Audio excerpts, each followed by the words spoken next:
Okay, Cale, here's the boiler and engine here. Very first thing is you always want to put water in it. You want to maintain water at least 2 inches up on this sight glass, maybe to the middle, but 2 inches is adequate. That's the very first thing you ever do before you ever light a fire in it. I've got a quick disconnect plug right here. You know, it works pretty good. I'm going to be filling it here in a few minutes. Couple other things up inside the stack here. This is the engine exhaust.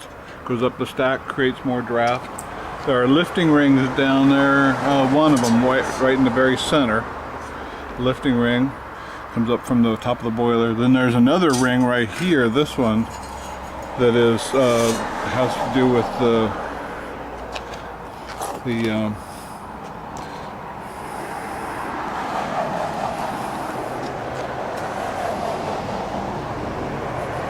and then of course the whistle is here, and the gauge, and the pop-off valve. This pop-off valve is set up at 125 pounds. Then the engine, this is the throttle for the engine. Just a simple. And this is an oiler that oils the engine, and it uses this valve. I only keep it open maybe a half a turn when the engine's running. Of course, these are blowdown valves for the engine itself. You want to keep those open when you first always start a steam engine up, because there's water builds up in there and you don't want to break the piston when it turns over. This is the flyball governor belt, and there's a tensioner right here. I always leave it loose because the leather will stretch eventually, but there's a belt tensioner right here. You just press against it, and then when you're done using it, just release the belt off of the flyball governor. The whistle's got a handle on it. Hand pump is right here. Really good, pumps a lot of water into it. If it's got an airlock in it and it won't pump water, just loosen this union right here. And it's got check valves on the in and out, and another one up there. It needs those 3 to work. These are the tricocks.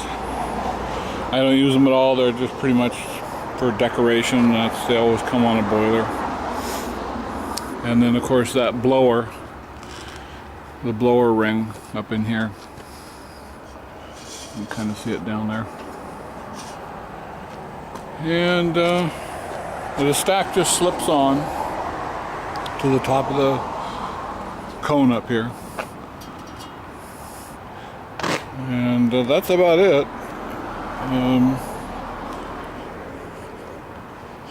I'll be running it on steam here in a couple hours, and it'll take about an hour to get it heated up, I guess. There's a drain. I see a drain here for the water sight glass, and these valves, of course, are either on or off. I don't mess with them much. I just leave them like that. They are.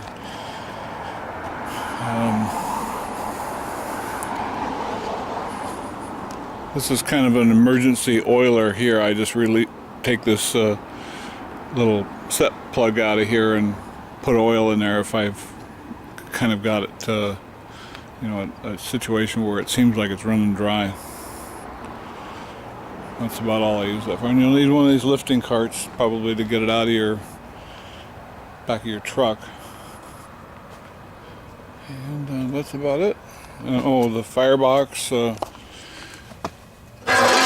draft door in the firebox. The grates are in here, and I'll put all the loose parts in there too, in plastic.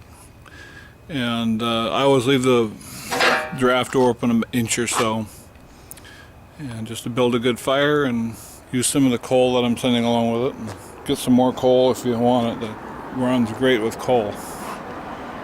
And that's about it. If I think of anything else, I'll add it to the video.